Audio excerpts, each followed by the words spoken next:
जय श्री राधे। मेरे चैनल पे आपका खूब स्वागत है।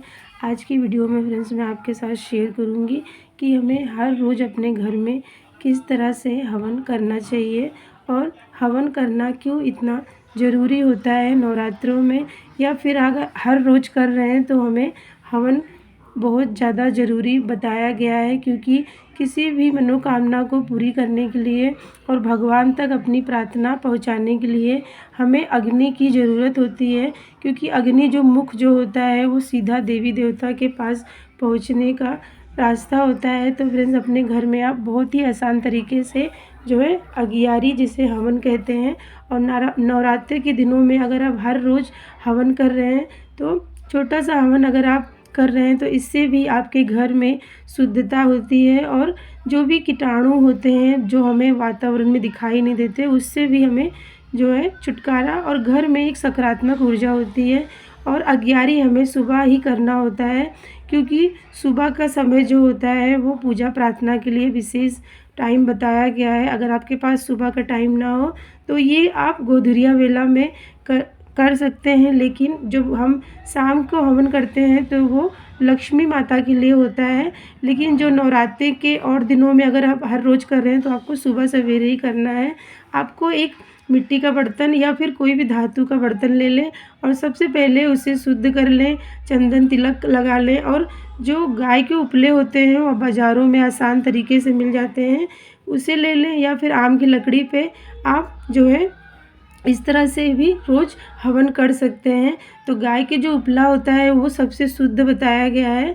तो आप उसको आग को मतलब थोड़ी देर उसको गैस पे पका लें, और उसको पकने के बाद जब आप इस तरह से घी डालेंगे तो उसमें आपको अग्नि प्रज्वलित हो जाती है। और हम अगर इस तरह से भी घी डालते हैं या फिर कपूर से आप अग्नि को प्रज्वलित कर सकते हैं। और फ्रेंड्स, इसमें आप चाहें तो जो भी आपने सामग्री हवन के लिए बना के रखी है, हवन सामग्री होती है, और इसमें होता है आप उसमें जो है जौ डालें, साबुत चावल होते हैं, काले तिल, और इसमें गूगल कपूर डाल सकते हैं। और फ्रेंड्स, आप इसमें बाज़ार से आप जो है इंद्र जो होती है उसे ज़रूर से डाल लें। इससे हमारे घर में जो भी कई बीमारियों में काम आती है, और एक औषधि होती है उसे भी हमें ज़रूर से डालना चाहिए।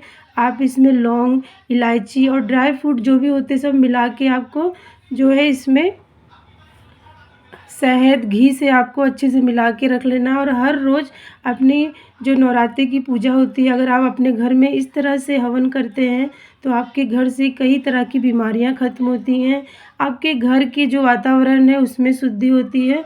और हमेशा फ्रेंड्स, हमें जो है अगियारी गौरी गणेश से ही शुरू करना चाहिए। सर्वप्रथम हमें अग्नि को प्रज्वलित करके हमें गौरी गणेश की आहुति देनी चाहिए। उसके बाद फ्रेंड्स, हमें ओम सूर्याय नमः, ओम नमो भगवते वासुदेवाय नमः स्वाहा इस तरह से बोलते हुए हमें आहुति देना है। उसके बाद ओम शंकर जी के नाम की आहुति बोलते हुए हमें स्वाहा बोलना चाहिए। ओम दुर्गाय नमः स्वाहा इस तरह से बोलते हुए हमें आहुति देना चाहिए। और सभी को जब हम जो भी मंत्र हम बोलेंगे उसमें स्वाहा ज़रूर से लगाएंगे। फ्रेंड्स, आपने अगर इसमें कुछ भी मीठा नहीं मिलाया है, जैसे कि हम हवन सामग्री में गुड़ या फिर भूरा मिलाते हैं, तो आप जो भी माता रानी के पास जो भी आपने प्रसाद भोग चढ़ाया है उसमें से भी आप एक एक जो चीज़ें हैं उसमें डाल सकते हैं, या फिर आप जो है घी गुड़ से भी हवन आहुति देते हुए इस तरह से हमें हवन हर रोज़ अपने घर में यह आहुति देते हुए हमें करना चाहिए। और फ्रेंड्स, यहाँ पे हमें जो अपनी कुल देवी होती हैं या फिर कुल देवी देवता हैं उनके नाम से भी आपको आहुति देते हुए उनका भी ध्यान करना चाहिए। और इस तरह से हमें आहुति देके अपनी जो अग्नि जो भी हवन हम कर रहे हैं उससे हमें मंत्रों द्वारा उच्चारण करते हुए इस आहुति को देना है। लेकिन कभी भी हमें जो 9 ग्रह होते हैं उनका नाम, हम उनका बीज मंत्र होता है, हम उनका ध्यान हमें पूरी तरह से नहीं आता है, तो कभी भी हमें 9 ग्रह का हमें यहाँ पे जो है आहुति ना दें। क्योंकि जो 9 ग्रह होते हैं उनका बीज मंत्र होता है जो सभी को नहीं आता है। तो हमेशा जो 5 देवी देवताओं को हर रोज़ की पूजा में हमें ध्यान करते हैं उन्हीं का नाम लेके आप अगर आहुति आप यहाँ पे हवन कर रहे हैं तो उससे भी आपके जो हवन है उसका पूर्ण फल आपको मिलता है।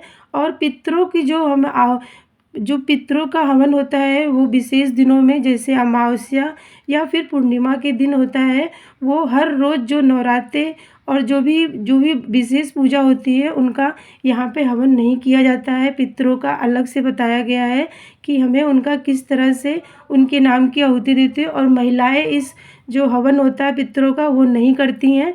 तो फ्रेंड्स, यहाँ पे मैंने जो भी आपको बताया कि हमें अगियारी अपने घर में किस तरह से करना चाहिए, और अगर हम 5 ग्रहों को भी याद करते हुए हम इस तरह से आहुति दे रहे हैं माता रानी के सामने बैठ के उनके नाम से, जैसे कि जो सूर्य भगवान हैं वो जो ग्रहों के राजा हैं, इसीलिए सर्वप्रथम हमें जो गणेश भगवान हैं वो बुध ग्रह हैं, और जो चंद्र भगवान है ये शंकर जी का नाम लेते हैं, और भगवान विष्णु जो हैं वो गुरु ग्रह हैं, माँ लक्ष्मी शुक्र ग्रह हैं, और लास्ट में फ्रेंड्स हमें हनुमान जी के नाम से भी ज़रूर से नवरात्रि के दिनों में आहुति देना चाहिए। ओम हनुमंते नमः, इस तरह से बोलते हुए अपनी जो हवन आप कर रहे हैं, आप 5 देवी देवताओं का नाम लेते हुए हर रोज़ हमें यहाँ पे आहुति देना है। उसके बाद अपने जो भी अगियारी की है उसे ठंडा कर ले आप जल 3 बार घुमा के,